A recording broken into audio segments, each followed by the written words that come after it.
Buenos días, amados hermanos, que el Señor les bendiga en esta hora. Vamos a comenzar con la enseñanza del día de hoy, recordando que estamos hablando acerca del libro de Daniel en su capítulo 11. Ya entramos de lleno con el capítulo 11, ¿verdad? Ya dimos el prólogo y vamos ahora a hablar acerca de este maravilloso capítulo, el capítulo más importante, les vuelvo a repetir, que hay en las Sagradas Escrituras con referencia a estos tiempos, con referencia a estos tiempos, porque hay capítulos maravillosos, pero con referencia a estos tiempos que estamos viviendo ahorita, este capítulo es de vital relevancia. Les recuerdo también que estamos en la cuenta de YouTube y de Facebook con el nombre de Juan Carlos Muñoz Rodríguez, para que ustedes nos sintonicen, ¿verdad? También nos apoyen promocionando estos mensajes que son pues la bendita palabra del Señor. También les recuerdo que hoy es viernes y en la noche tenemos el mensaje de los eslabones perdidos de la Biblia. Les recomiendo también que lo vean, ¿verdad? Bueno, entramos de lleno, hermanos, porque está maravilloso este capítulo. El título de este capítulo dice: Los reyes del norte y del sur. Bien, dice, leamos entonces el primer capítulo. Yo mismo, en el primer año de Darío el Medo, estuve para animarlo y fortalecerlo. Aquí está hablando el ángel de Jehová, es el que está haciendo este comentario. Les repito que el capítulo 10, 11 y 12 del libro de Daniel, tal parece, o más bien dicho, es una sola visión, ¿sí? Y aquí continúa, en el 11, continúa el ángel de Jehová hablando con Daniel. Dice, recordemos que esto mismo ocurrió cuando cuando Daniel fue arrojado en el foso de los leones. Darío trató en vano de liberar a Daniel ante su impotencia, pero para protegerlo, y le dijo, como leímos en el Daniel 6:16, el Dios tuyo, a quien continuamente sirves, Él te libre, ¿sí? Y en esta ocasión, pues el ángel de Jehová llegó a ese foso para librar a Daniel de los leones, ¿verdad? Y ahorita otra vez nuevamente está con él. Y Dios envió su ángel, dije, en ese tiempo, el cual cerró la boca de los leones, ¿sí? Entonces el ángel de Jehová es el que está haciendo dando este mensaje. Y ahora yo te mostraré la verdad, dice el versículo 2. He aquí, les comenté acerca de que la profecía, amados hermanos, no es un juguete, y no son las tonterías que andan diciendo ahorita los profetas de la prosperidad, ¿sí? Dice,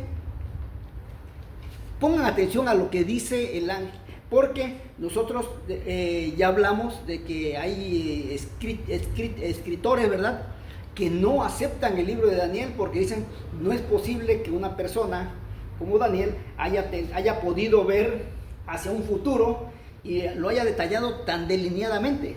Sin embargo, recordemos que este mundo es de Dios y Él es el que sabe qué es lo que está por venir, ¿sí?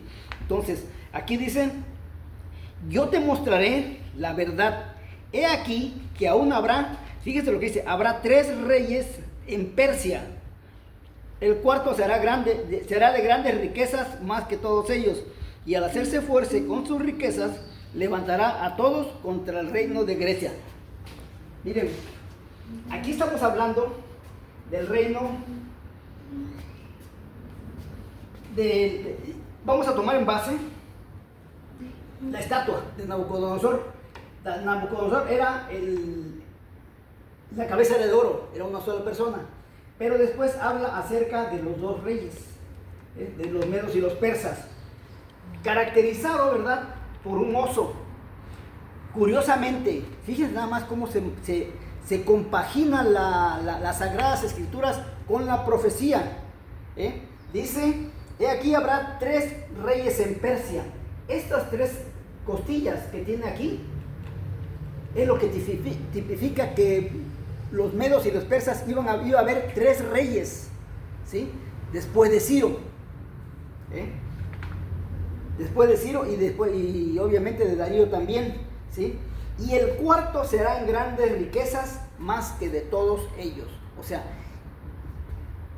era Darío y 3 más, ¿sí? pero el último iba a ser muy rico, ¿sí? Y se levantará contra los reyes de Grecia. Entonces, aquí vemos que los eruditos conservadores mantienen el punto de vista de una fecha temprana para el libro de Daniel. Y esto significa, y debemos decirlo con toda claridad, que tenemos entonces en nuestras manos un verdadero milagro. Un verdadero milagro de cómo Dios manifiesta su poder y se lo da a entender a los hombres para que ellos lo digan, aún lo por venir, ¿sí? Ahora, cuando el ángel le facilitó esta información a Daniel, supo que Daniel no viviría para contemplarla. O sea, el ángel le dice a Daniel, ahorita está un rey, el Darío, ¿sí? Pero después de él van a venir 3 reyes de Media, ¿sí? Y de Persia, ¿sí? Entonces, dicen, el ángel le dijo que habría 4 importantes reyes de Persia que sucederían a Ciro. Creemos que en la actualidad, de acuerdo a la historia secular, ¿sí? La historia que podemos buscar en Nat Geo o History o alguna de esas libros de historia, ¿verdad? Descritas en ese tiempo, podemos identificar a esos 3 reyes como uno, Cambises, que gobernó en el año 367 a.C., hablando de los medos, ¿sí? El otro, Pseudo Esmerdis en el año 298 a.C. El tercero, Darío Hispatespes en el año 330 a.C. Y el cuarto, que finalmente, Jerjes. Jerjes fue un rey que quiso invadir Grecia, ¿sí? Porque estaba oyendo que había una nación que se estaba empezando a levantar. Entonces él quiso adelantarse antes de que ese pueblo se hiciera más fuerte. Sin embargo, él pierde la guerra, porque Grecia era el que iba a vencerlo a él, no él iba a vencer a Grecia, porque así lo había predestinado el Señor, que Grecia era la que iba a vencer a los medos, y no los medos eran los que iban a vencer a la persa, a los griegos, ¿sí? Porque los gobiernos se iban cambiando. Acuérdense que comenzamos en el Medio Oriente, y después se fue al Oriente Medio, y de ahí se fue a Europa, ¿sí? A Grecia, ¿sí? Y después de Grecia brincó más hacia el oeste, que es Italia o Roma, ¿sí? Para dar la vuelta después. Y ahorita pues prácticamente, aunque Roma es el país gobernante, pero el hombre más importante ahorita en la actualidad, por ser quien está haciendo tanto relajo, es Donald Trump, ¿sí? El presidente de los Estados Unidos. Pero él no figura como un rey apocalíptico, ¿eh? Quítense esa idea de que Donald Trump es el César, el anticristo, o es el que le va a abrir la puerta al anticristo. No es Donald Trump. Donald Trump es solamente un personaje que aparece por la voluntad de Dios, y está haciendo esto preparando el camino para el anticristo, pero no es el anticristo ni es el antecesor del anticristo, porque vamos a ver aquí mismo en la Biblia quién es el que antecede al anticristo. Y el que antecede al anticristo, pues amados hermanos, es el Papa, ¿sí? Lo vamos a ver en las Sagradas Escrituras, bajo la sombra del Espíritu Santo, de las Sagradas Escrituras, ¿sí?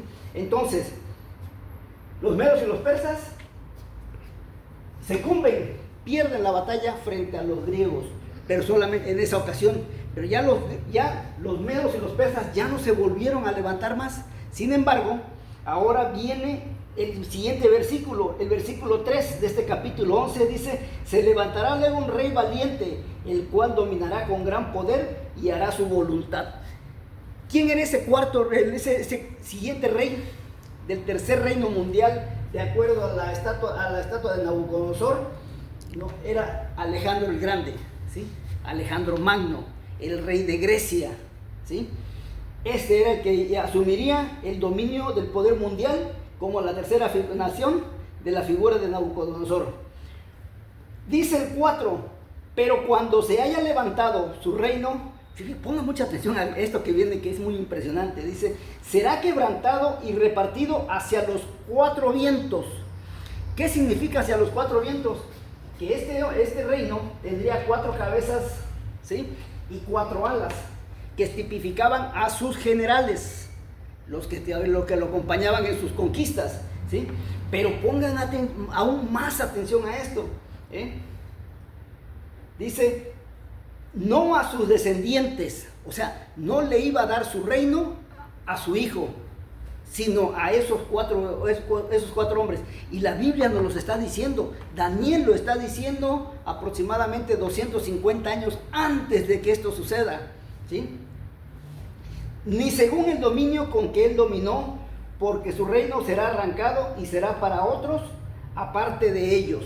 O sea, estos 4 reyes juntos no iban a tener el poder que tenía militarmente Alejandro el Grande. Y entre ellos empezaron a distribuirse, a pelearse, a disgustarse, y por último sucumbieron ante la Roma, ¿sí?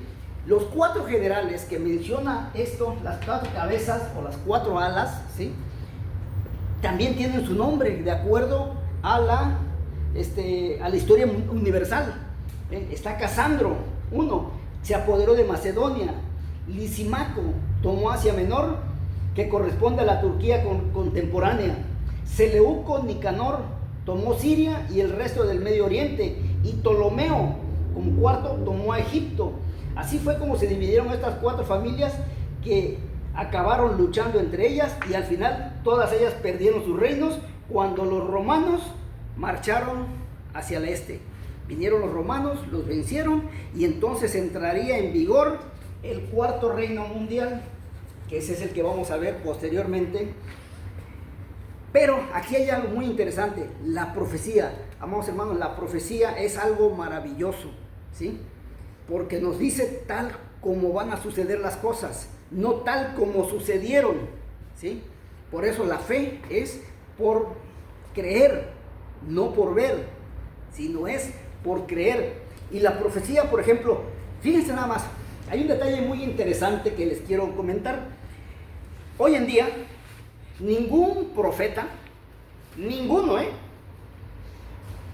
habló acerca de un fenómeno social que está ocurriendo ahorita en la actualidad, aquí, sobre todo aquí en México, pero ya hay en diferentes partes del mundo. Los famosos terians, los hombres que se sienten animales, que actúan como animales, se identifican como los animales. De hace 15, 20 días para atrás, ningún profeta habló acerca de esos personajes. ¿Pero qué creen? Daniel ya había hablado de ellos. Daniel hace 2500 años habló acerca de estos personajes,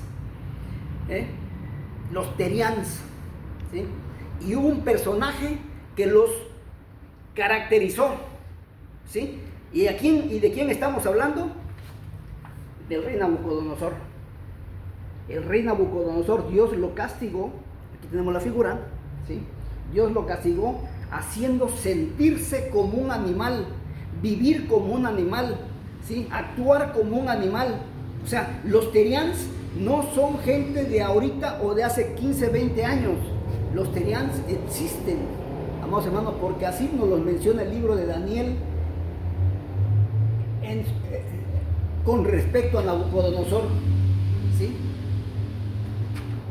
Romanos, más adelante, Romanos con Pablo, en el capítulo 1, versículo 23 al 25, nos dice así la palabra, la eterna palabra del Señor: y cambiaron la gloria del Dios incorruptible en semejanza de imagen de hombres corruptibles, de aves, de cuadrúpedos y de reptiles, por lo cual también Dios los entregó a la inmundicia en la concupiscencia de sus corazones, de modo que se deshonraron entre sí sus propios cuerpos. Ya está hablando también Pablo hace 2000 años, 2025 años, de los terians, que los hombres iban a sentirse cuadrúpedos, aves y reptiles. Y no es lo que están haciendo esos hombres ahorita. Y el último, el versículo 32, que dice, quienes habiendo entendido el juicio de Dios, o sea, porque ellos saben perfectamente que lo que están haciendo está mal, su mente está reprobada, ¿sí? Dice, quienes habiendo entendido el juicio de Dios, que los que practican, pongan atención, tales cosas son dignos de muerte. Esos terians, dice las Sagradas Escrituras, que son dignos de muerte, ¿sí? No solo las hacen, sino que también se complacen con los que las practican, ¿sí? Entonces, esos terians, dice las Sagradas Escrituras, cambiaron la gloria de Dios, porque Dios hizo al hombre conforme a su gloria, conforme a su majestad. ¿Para qué? Para que ahora el hombre diga que yo soy un perro, yo soy un gato, soy una serpiente. Vamos, hermanos, esta es la profecía, lo que está por venir y que no sabemos, ¿sí? Por eso dice la Biblia, el que da una palabra que se cumpla, ese es un profeta. No aquellos que repiten, hermano, es que soñé que venían terremotos, plagas y hambres. Eso de por sí ya nos los había dicho nuestro Señor Jesucristo desde hace 2025 años, que está descrito en el libro 25 del libro de Mateo, ¿sí? Vamos, hermanos, la profecía es maravillosa. Y todo lo que estamos aprendiendo con Daniel, ya ven, con los terians, ¿sí? Que es la moda, no es cierto, desde hace 2500 años existieron. ¿Y quién fue el primero? Nabucodonosor. Que Dios les bendiga, nos vemos el día de mañana, hasta pronto. Soy Juan Carlos Muñoz.